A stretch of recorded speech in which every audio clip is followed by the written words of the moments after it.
Capítulo 81. Olho do tecelão. Sunny piscou. Você recebeu uma memória, gota de cor. Espere um momento, um grande demônio. Ele engoliu em seco. Uma criatura do pesadelo com 4 núcleos de alma era chamada de demônio, apenas uma classe abaixo do temido tirano. Apenas por esse detalhe, o malévolo ovo antigo era potencialmente mais poderoso que o demônio carapaça. No entanto, o que mais o chocou foi sua categoria, não a classe. A qualidade da maioria das coisas relacionadas ao feitiço do pesadelo seguia uma hierarquia semelhante, de adormecido a desperto, ascendido, transcendente, supremo, sagrado e divino. Os humanos só conseguiram alcançar a categoria transcendente.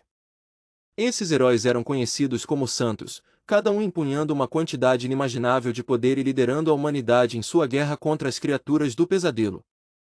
As criaturas do pesadelo também diferiam entre si de maneira semelhante, com 7 categorias de poder.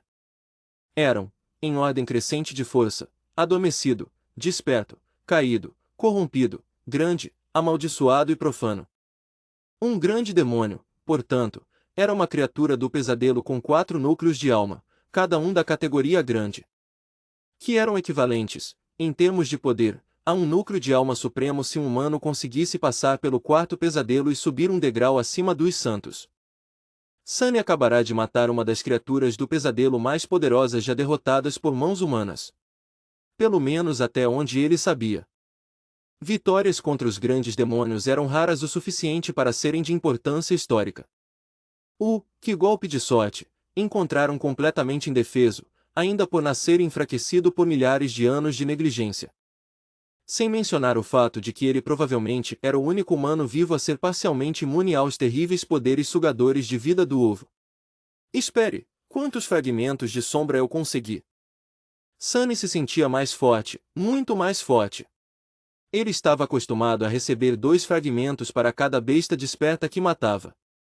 Assim, era justo supor que uma besta caída lhe daria 4, uma besta corrompida lhe daria 8, e uma besta grande lhe daria 16, esquecendo o absurdo da noção de que um adormecido seria capaz de abater uma grande besta. No entanto, a prole do pássaro ladrão vil não era uma besta, era um demônio. Tinha 4 núcleos, então, 64 fragmentos. Atônito, Sunny invocou as runas. Em seu estado de excitação, ele até ignorou o esquecimento insistente que o impedia de fazê-lo antes. Fragmentos de sombra, 196100. Depois de ver o número, ele ficou tonto de alegria a princípio. Mas então, Sunny franziu a testa. Espere, isso não faz sentido. Eu tinha 96 fragmentos antes de vir para o túmulo cinzento. Eu recebi 64 agora, isso dá 160. De onde vieram os 36 fragmentos adicionais? Das frutas. De jeito nenhum, temos comido elas por menos de uma semana, uma fruta por dia. Para conseguir tanto assim, teria que passar um mês inteiro, mas como poderia passar tanto tempo sem ele perceber? Sim, sua memória estava estranha ultimamente, mas... Sunny tentou se concentrar na discrepância, mas era muito difícil, por algum motivo. Quanto mais ele pensava nisso, menos claro ele ficava sobre o que exatamente estava pensando. O que eu estava tentando lembrar? Algo sobre os fragmentos de sombra. Alguns minutos depois, ele massageou as têmporas e suspirou de frustração. Acho que eu estava tentando calcular quantos fragmentos eu conseguia ao matar aquele ovo vil. São 64. O que há para pensar? Isso é ótimo.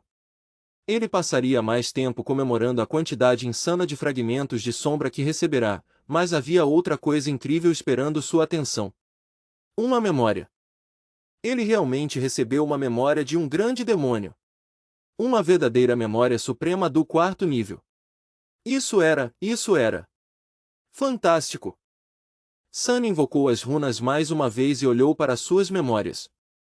Memórias, sino de prata, manto do titereiro, fragmento da meia-noite, gota de cor. Apressadamente, ele se concentrou na nova memória, gota de cor. Categoria da memória, desconhecida tipo de memória, desconhecida descrição da memória. O repugnante pássaro ladrão era odiado tanto pelos deuses quanto por desconhecido. No entanto, ele só se importava com coisas brilhantes. Encantado pelos belos olhos de Tecelão, ele roubou um deles em uma noite escura e sem estrelas. Impaciente, a criatura vil olhou para seu prêmio ainda em pleno voo. No entanto, quando viu o reflexo do desconhecido, congelado para sempre nas profundezas da pupila de Tecelão, enlouqueceu e gritou, deixando cair o olho no reino mortal abaixo. Tudo o que restou em seu bico ganancioso foi uma gota de puro e dourado icor. Sunny franziu a testa. Que diabos era aquilo? Ele nunca tinha ouvido falar de uma memória com categoria e tipo desconhecidos. Como isso era possível? Será que o feitiço realmente não sabia ou simplesmente se recusava a deixá-lo saber? Por que faria isso? E a própria descrição, quais eram essas palavras que não foram traduzidas?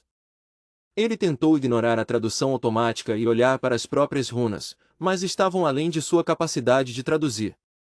Na verdade, ele nunca tinha visto runas desse tipo antes. Estranhamente, estudá-las o fazia sentir tontura e enjoo. Isso é muito, muito estranho. Além disso, para sua vergonha, Sunny teve que admitir que não tinha ideia do que a palavra icor significava. Simplesmente não estava no seu vocabulário. Talvez se ele fosse à escola e tivesse uma educação como os outros adormecidos, ele saberia. Sunny hesitou por um minuto ou dois, então cautelosamente invocou a estranha memória. Imediatamente, faíscas douradas de luz apareceram lá à sua frente, coalescendo em uma gota esférica de líquido dourado e radiante. O que eu deveria fazer com isso? Antes de terminar o pensamento, o feitiço falou novamente. Sua voz soou um pouco estranha. Quase animada. Você adquiriu uma gota de icor. Deseja consumi-la? Sunny piscou. Consumir uma memória. As coisas estavam ficando cada vez mais estranhas. Ele hesitou. O que aconteceria se ele a consumisse? Memórias eram recompensas dadas pelo feitiço aos despertos. Como tal, geralmente eram úteis, muito raramente inúteis e nunca prejudiciais. Pelo menos esse era o conhecimento comum. No entanto, essa era fora do comum. E era o feitiço de que ele estava falando. A maldita coisa era nada menos que imprevisível, geralmente com consequências catastróficas. A abordagem mais segura seria colocar o líquido dourado de volta em seu mar da alma e nunca mais tocá-lo. Mas era uma memória recebida de um grande demônio. As chances eram de que ele nunca teria outra em sua vida inteira, nem mesmo em seus sonhos. Sunny simplesmente não estava disposto a deixar essa oportunidade passar. Tentando acalmar seu coração que batia rapidamente, ele lambeu os lábios e disse, sim. Eu quero consumi-la. Como desejar. A esbesta dourada se dividiu em dois fluxos de líquido belo e radiante. Os fluxos fluíram pelo ar, aproximando-se do rosto de Sunny. Ele sentiu um toque gentil acariciar suas bochechas. Então, o líquido dourado alcançou seus olhos e fluiu através deles, entrando em sua alma através das pupilas. Logo, desapareceu. Sunny estava congelado, sem saber o que esperar. Um segundo se passou, depois outro. Ele levantou as mãos trêmulas para o rosto, finalmente sentindo algo. No próximo momento, Sunny abriu a boca e soltou um terrível e desesperador grito enquanto uma dor indescritível e cegante rasgava todo o seu ser.